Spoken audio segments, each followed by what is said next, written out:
ช่างฮะโอเคเพื่อเป็นการเสียเวลาเนาะเดี๋ยวสิได้แก่หมายเลข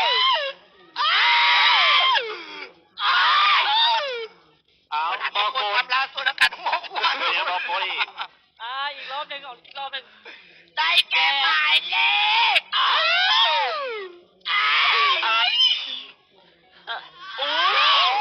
ละ2แล้วผู้โชคดีได้รางวัลที่1ในโครงการแพนด้าบีดีเบอร์โทรศัพท์22459995 iPhone 12 Pro เนาะ iPhone 12 Pro อีกได้ไม่ล่าสุดป้าตัวลูกคอขนาดเลยจะได้ครับจะได้ไม่แล้ว 12 Pro ตอนนี้โจหาเลยเขาติดสปายคนอีก22459995วันตันวันเดียว10จะได้เหรอยังไม่ได้กดโทรยังไม่ได้กดโทรประธานมาเริ่มพันละเด็ก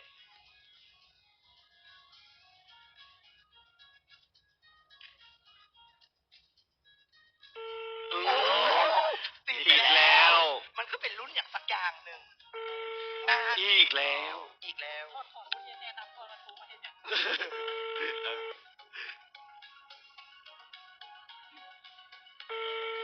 สงสัยเพื่อนเป็นเลข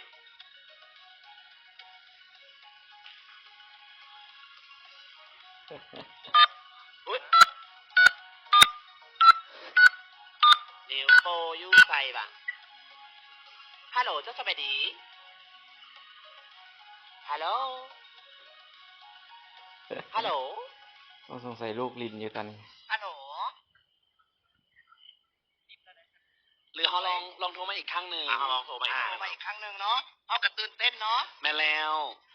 ถ้าสมมติว่าติดต่อบอได้เดี๋ยวหนึ่งโทรหาเบอร์เอาเลยได้บอแบบนี้ได้บอได้เลยโทรเลยสั่งเลยพวกเขาส่งฟรีจือเลยเนาะสโลแกนนี้แม่แล้วมาหรือว่าลูกก็เล่นโทรศัพท์อยากคือเว้ยคือสิแมนติดมาแล้วเนาะมาอีกแล้วโอ้ยตื่นเต้นยังอีกไอที่เป็นมูกับเบอร์โทรผู้นี้กรุณาแชร์ไปให้เราทางโทรศัพท์ผู้ชาย1ฮัลโหลสบายดีก็สวัสดีเจ้าอันขอถามซื้อเสียงยังน้ำก็เนาะซื้อมาจากไหนเนาะไอ้ฮัลโหลเจ้าไอ้น้องโทรมาจากโครงการแพนด้าดีๆนะฟูดแพนด้าฮัลโหลเจ้าโทรมาจากฟูดแพนด้าโดยไอ้รบกวนลมน้ำน้องน้อยนึงเนาะเจ้าเป็นอย่างไรเจ้าตอนนี้นะไอ้ฮู้เราบอกว่าไอ้เป็นผู้โชคดีได้รับรางวัลที่1จากฟูดแพนด้าที่1อย่างไรรางวัลที่1จากโครงการฟูดแพนด้าที่ว่าไอ้สั่งผ่านแอปนะไอ้เป็นผู้โชคดีน่าอยากม่นเขาโทรศัพท์ได้ที่ไอ้เจ้าไอ้เป็นผู้โชคดีไอ้ฮู้แล้วเนาะวันนี้เนาะลมน้ำน้องเนาะเจ้าโดยเขาบอกเลยว่าไอ้ได้อย่างบอกไอ้เลยป้าป้าบอกของรางวัลแต่ไอ้ต้องบอกคือน้องก่อนว่าไอ้ซื้อมาจากไหนน้ำสกุลกันไหนเนาะไอ้นี่หว่าไอ้ซื้อมาจากไหนเนาะจิมมี่ไอ้จิมมี่บ้านไหนเนาะไอ้จิมมี่อยู่บ้านไหนคืออยู่2บ้านเลยเอาบ้านปัจจุบันเอาบ้านปัจจุบันบ้านอยู่ปัจจุบันเนาะดงเมียงเอาไปบ้านเราไอ้บ้านดงเมียงโอ้ my god ไอ้ตอนนี้นะไอ้นะเป็นผู้โชคดีนะครับโทรศัพท์ iPhone 12 Pro จากฟูดแพนด้าเคยกินได้ไม่ค่อยอย่างไรนะเจ้าได้โทรศัพท์แม่สวัสดิ์ตอนเจ้ายังบ่เสืออีกคนเจ้าไปเข้าไลฟ์สดตอนนี้คนเป็นพันได้อยู่ในงานนะฟังเสียงเจ้าออกไหมนั่นนี่นะเจ้าเข้าไปไลฟ์สดนะเจ้าเข้าไปเพจฟูดแพนด้าไอ้บ่เฝ้า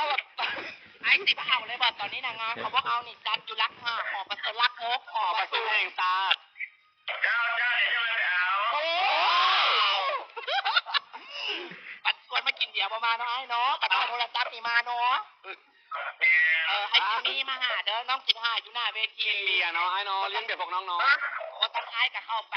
เพจฟูดแพนด้าและไอ้กับเบิ้งไลฟ์สดหัน มีเบอร์ไอ้ขึ้นอยู่ตอนนี้ เบอร์ไอ้ขึ้นอยู่ตอนนี้ หรือไอ้บ่อยากเบิ่งไอ้มางานเลย ก็ไอ้มางานเลยน้องจินหาอยู่งานเนาะ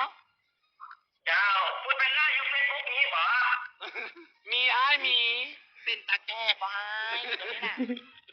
ไอ้เป็นคนสั่งบ่ไอ้สั่งจังไดนี่นะคือได้นี่นะไอ้ไส้อย่างรหัสอย่างแบบใด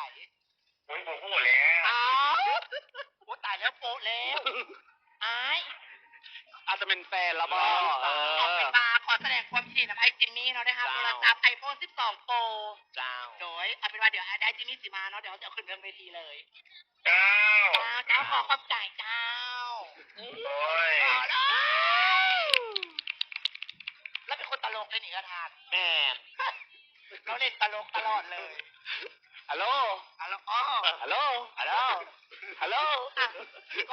ก่อนติดตั้มท้ายเดี๋ยวให้เขาทัน ฝากจากเล็กน้อย เจ้า